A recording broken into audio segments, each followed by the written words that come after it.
Hello, everyone. Welcome to Feedstuffs 365. I'm Sarah Muirhead, and Greg Soulje is back with us here on this Tuesday before Christmas. And Greg, you got some updates for us, I understand. I think there's been a little, last week, I think you were telling us it's going to be 50 degrees maybe on Christmas here in Illinois. Yeah, Seeing a little cooling off of those temps, that's what I'm seeing. yeah. Even in the shorter term, sometimes the weather guy's got to make a little bit of an adjustment. Just the sheer weight and Mhm. strength of the cold air and the jet stream pattern, and even some of the models. Just that we just don't have enough data points to put in. And sometimes these models are out to lunch, even in the shorter term. And so you get these little surprise cold air intrusions, not surprising for wintertime. But yeah, not the way the entire winter season is going. I can see a lot of the social people as well already backtracking on some of this stuff, which is perfectly fine with me. And yeah, we'll update that going through Christmas and over the next couple of weeks. And we'll see what transpires and see if we can deliver a white Christmas for some. Most, though, no. And we've informed Santa accordingly. So. Well, and I'm just glad, as we talked about a little bit here beforehand, I'm glad the snow's gone so that then we have Here we some go. space to put the new stuff when it comes, because I think it's probably going to come. Those are yes, those are wise words, and that's great news for some of the landscape guys that go into snowplow mode this time of the year, and we're kind of in contact with some of those guys. And yeah, the snow cover is gone. We'll take a look at it in a second. Welcome to this Tuesday before Christmas. On to the headlines and this tight temperature gradient. If you want to sound super cool at a holiday or family party for Christmas, how about that range of temperatures like 100 degrees from the Red River Valley of the north down to South Texas, and that also transpires up aloft. So the winds are strong, and it just takes a little disturbance or something to trip off boundaries that settle on southward. This is a very much abnormal setup, the warmth, if you will, over the plains and Corn Belt locales. No surprise there for most everyone. A gentleman by the name of Earl Finkel, who kind of cut my weather forecasting teeth, would say abnormal weather will get you abnormal weather.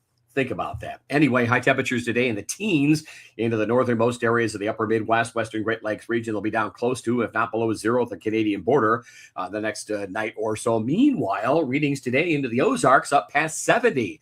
And this is kind of the eastern flank of some of this warm to hot ridge of high pressure relative to wintertime. We talk about it in the summertime that it parks itself over the middle part of the country. The atmosphere gets too hot and warm to make rain. Well, it's here, but over the Gulf Coast and over areas of the far southern plains. So it still prevails this time of the year. Most of the issues regarding the Corn Belt have to do with ongoing dryness and drought from eastern Illinois to Ohio. That snow melt, by the way, to make more room of it as we get into January and beyond, had about a water equivalency, according to Dr. Trent Ford at the Illinois State Water Survey, of about anywhere between about 3/10 to a little shy of a quarter inch. So think of that recent snow melt as just that and some rain moisture to the ground. Obviously not enough to take care of dryness and drought, but it is moisture at least, and it was able to percolate on in as versus sublimate. And that's a fancy term from going snow cover, and you basically evaporate it away without melting it at all. Got to have the right setup for that. Temperatures today in West Texas, cotton and livestock country. And yes, the other boot and hoof is going to drop. Not in the short term, though. It'll be up around 80 degrees. So winter wheat fields continue to lack many areas, even up north now, of a significant snowpack and snow cover. Back to another quote from a famous agribusiness broadcaster, Orion Samuelson, the pioneer. Every year we try to kill off the winter wheat fields, the winter wheat crop, but we just don't do it. And we'll find a ways or means to insulate it or protect it. But generally speaking, winter wheat is overwintering relatively well. And I'm sure outdoor workers, livestock managers, enjoying this break in wintertime. It's a spring-like feel, 75 to 80 degree weather across the Gulf Coast. Still some ongoing dryness and drought-related issues in the southeasternmost cotton belt areas of Mississippi, Alabama, and Georgia. We've had significant moisture in the mid-Atlantic region, so they're in relatively good shape there. Parts of Texas as well in the midst of ongoing dryness and drought. Kind of a trademark. Sometimes those southeastern states and southern plains, we might have talked about this a couple of times over, La Nina setups are not real conducive to getting regular, frequent moisture there. Different story across the West. It's almost an El Nino look, but it's a different profile and direction from which these atmospheric river systems continue to pounce on the West. It's been 10 to 15 inches of water equivalent or rainfall across northern and central California the past 6 or 7 days, and very high snow levels. You like to get the snow level at about 2,000 to 5,000 feet at its highest. And so you don't have big worries about runoff, and you get runoff reservoir issues, at least the ability ability to generate that runoff in springtime. These snow levels are around 7,000 to 8,000 feet. So that's rain way up there. We'll put it that way. And then the rain rushes on down the mountain slope where we've had fires, or it's just basically a mudslide or debris slide. So that issue is going to be playing out here over the Christmas holiday and probably up to New Year's as well. Argentina and Brazil quickly here. No real significant change, no real data. USDA hasn't come out with anything significant. They'll probably do so later on tomorrow or maybe later today with the holiday approaching. But anyway, some of those northern areas of Argentina have seen some significant rain. The rainfall amounts have been lesser in southern Argentina, including San Luis and Cordoba. Still some ongoing dryness and drought-related concern there. And the La Pampa area cornfields as well, getting a little drier than we'd like to see in this particular part of the growing season down there. So north in good shape, south a different story across Argentina. Meanwhile, generally speaking, outside of some extreme heat in areas of Rio Grande do Sul, the southernmost areas up upper 90s to near 100, and put that in the context of Corn Belt areas. If you don't have moisture, that's still too hot anyway. Even in South America, you like upper 80s to mid 90s down there and here as well. But overall, crop conditions continue to be in relatively good shape. Southern areas have seen some moisture of late as well. So except for some of those spots in Argentina and the heat across the Rio Grande do Sul, South America doing relatively well, but probably most of the market guys and what we've been hearing through the grapevine, it's really southern Argentina that is kind of perking up some interest going forward here into the Christmas holiday. There is the current weather map, and you can see moisture across the northeastern New England, couple of fronts poised across the northern and western Corn Belt, a bit of a lull in the stormy weather across California. That will be changing with a big low out across just west of the Bay Area. That will be slowly moving inland, and there's cold air up aloft, so that'll generate something else that we'll talk about in just a second. But we'll get one little wind shift line to come through the Corn Belt, a modest drop off in readings over the northern and western Corn Belt later on today and this evening. And the front will kind of begin to stall out at the Ohio Trail back towards the Black Hills. And look at the moisture, not only to central, but now southern California, Imperial Valley, and into the desert southwest. Rest of the southern states enjoying warm weather and kind of rain snow mix across the northeast in New England.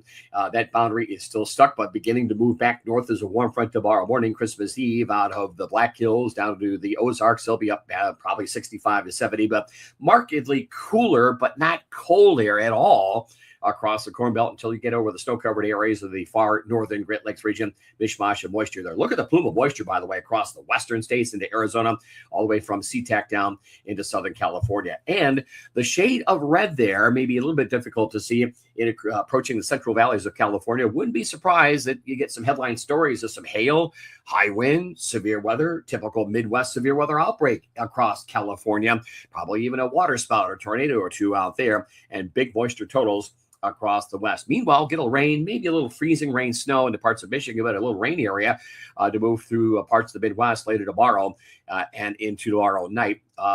Usually when you bring these very moisture-laden air masses over either cold-soaked or what's left of snow-covered grounds, you squeeze out low-level moisture, a lot of stratus, that low-hanging, dingy stuff, reduced visibilities. We had some fog in East Central Illinois this morning. That'll be a story as well. And not to mention, you'll get some rain to come through the area, and again, a sub-benefit, but except for the muddy ground issues across the Ohio Valley. Fog-related issues from Missouri into eastern Kansas, West Texas as well. Meanwhile, the winter weather advisories and storm watches, warnings across the highest peaks of the California region and into the desert Southwest continue on there, where the next couple of days, this is just a 2-day forecast, we're already peddling another 3 to 5 across California. That's the vanguard of probably another 5 to 15-inch moisture event across that part of the country. And we'll dribble something across the eastern Corn Belt, heads up on maybe some of those colder locales through Wisconsin and Michigan that might have a little freezing moisture. This is the snow cover, by the way, from 2 weeks ago. Look how far south it extended. Kansas City to about St. Louis to Indianapolis, a little stuff down through the eastern reaches of equine country and through Tennessee and Kentucky. And here's the one from this morning as maybe to about Lake County, Illinois. I've got some snow still out in the backyard, front yard here in piles, more so with Wisconsin, northern Iowa, Minnesota. So you tend to keep an eye on some of those areas that tend to be running colder, and any moisture that overruns that can easily become freezing rain, freezing mist, freezing drizzle. So keep an eye on those rural routes, decks, overpasses, walkway, driveways over the Christmas holiday, less treated, less traveled areas. Some of the rural routes, some of those can get a little precarious once in a while, not to mention the visibility issues. So looking ahead, big moisture for California as we we talked about, 5 to 15 inches of rain from the Sierra and building southward during the course of the holiday. And then over the weekend, series of frontal boundaries will be on the move. And so, temperatures coming down, and they may be even a little milder even now. Maybe on some of these local forecasts, they might be running a tad warmer than they should be, not only for the time of year, but the actual forecast itself. These cold air intrusions for now relatively shallow, but there is an abrupt and rude awakening coming from northwest to southeast over the weekend and into early next week. We'll take a look at that in just a second. Matter of fact, down below zero across the northern Great Lakes areas and up near the boundary waters of Minnesota. Meanwhile, 80-degree weather. Enjoy it down through West Texas, Cotton, and points on southward. High temps for the day today, there they are. 40s and 50s will cross 60 from St. Louis and low 70s under the southern plains. Another delightful go of it for the day on Christmas, 40s, 50s, 60s, even as far north as the Upper Lakes region. Then we get into Sunday. These are high temperatures, teens and 20s and dropping, 30s and 40s and dropping over the Corn Belt. That's still a few degrees above average, but whatever you wake up with Sunday morning, that's going to be it for the day's high. And then these are high temperatures come early next week, probably into Monday and Tuesday, teens and 20s, 30s over the western Corn Belt, still running into the 40s over the northern and central high plains. So cooling there, and even down through Texas, the Gulf Coast areas, probably some frost and freeze potential. So these wide swings of temperature going to keep these livestock managers, bin and barn operators on their toes. So-called overnight lows in the upper teens to the north and 20s, 30s, and above freezing elsewhere across the plains and Corn Belt locales. Here's the leading edge of some of that cold air returning Sunday over the northern plains down below zero, north of Williston and up near the Canadian border, then probably into the Upper Lakes region come Monday, and readings down into the teens for low temperatures. That's a bit below average now over many northern and eastern Corn Belt locales, and a frost and freeze going down past into Dixie again from 65 to 75 one day to overnight readings down to the upper 20s to mid 30s. That is tough to manage, I am sure. Anyway, the next 5 days from an up air perspective, you can see that U-shaped configuration, really two of them, really three features to identify. The one through California, that's the Sunday remnant. And that circulation offshore California kind of retrogrades back westward as we move the jet stream in from the north and northwest. And yes, weather can move from east to west. It actually will and can in the upper air move backwards. Another cool thing you can talk about at the holiday party, by the way. Anyway, you can see another trough moving through and a low through the upper Midwest. That's the cold air diving on southward. Yeah, it might snow over the weekend, early next week in spots over the northern and eastern Corn Belt. No big accumulations, but a rude awakening. And there's another one just off frame here, Tuesday, coming across the northern Pacific, Gulf of Alaska. That's probably doing mid to late next week. Each one of these lays out progressively colder air. Sometimes a third in a row becomes more or less a winter storm, and then you begin to serve up your winter storm pattern. That's probably just beyond the first week or so of the month of January. So get it done while you may. You can see those fronts on the move and kind of the whipsaw effect of the web of pressure lines in that northeastern eastern upper right panel on Sunday with the low moving through. And that is windy, wickedly colder air from the 40s and 50s to teens and 20s for highs. But just as quickly, and this will be the last warm air surge. Here's another warm air surge late next week. With cold air then to follow on in from the plains into the Corn Belt locale. So the roller coaster ride of temperatures continues on there. The only real weather hazards outside of monitoring the cold and these temperature extremes across California. Next 7 days, California, the West getting beat up, significant rain and snow into the northeast of New England, and there'll be a period of some lake snow over the late part of the weekend, early next week, downwind into Michigan, Indiana, and Ohio. There's the U.S. drought monitor. Again, work to go through Illinois, through Ohio, South Texas, the southeastern states, and there's a little closer snapshot of the Midwest, at least the recent snow melt, not only to make more room for it to get plowed away, but some of that, again, of significance did melt into the ground about a quarter and a half to a little less than 3/4 of an inch, of course, according to the Illinois State Water Survey. Next is 6 to 10 days, and then the next 8 to 14 days, no super endorsement. I think these are a little bit off, but you need to stay up to date. You need to keep an eye, what we're going to keep an eye on is that trough through the Pacific Northwest, Alaska, Western Canada. There's warmth, if you will. Those red dashed lines are warming of the atmosphere into Siberia, the Aleutian chain, west of the polar region. And that's a classic setup to deliver two things, cold air, and then ultimately that U-shaped configuration sets up along or slightly east of the divide, sending weather systems in along the periphery of the cold. This is a probably 10th to 30th January outlook, then you get systems that come up one after another out of the plains across the Ohio Valley. Classic snow setup, mind you, for the plains and Corn Belt locales. But until then, next 6 to 10 days, again, ebbing and flowing on temperatures. One more little mini spike as we get into the early days of January. And there's the precip pretty quiet over the plains in Midwest and southeastern states. Look at the moisture of the southwestern reaches of the country beginning to blossom, kind of a broad brush look over the middle part of the country with regard to moisture. But more action, and if you wanted to start pinpointing the dates, 5, maybe the 5th to the 10th, another cold air surge, and then the 10th to probably the 12th, the first winter storm of significance, and it appears to be a stormy weather pattern, as we have been talking about going forward into January and February and March, as we talked about on last month's live stream, of which comes up January 14th at 1 in the afternoon. Till then, a Merry Christmas to one and all. Hopefully you are good and not naughty this past year. I try to do the best I can. No promises, though. No promises. Yeah, I've got to go see Santa there, Greg. You still got a couple days. Yeah.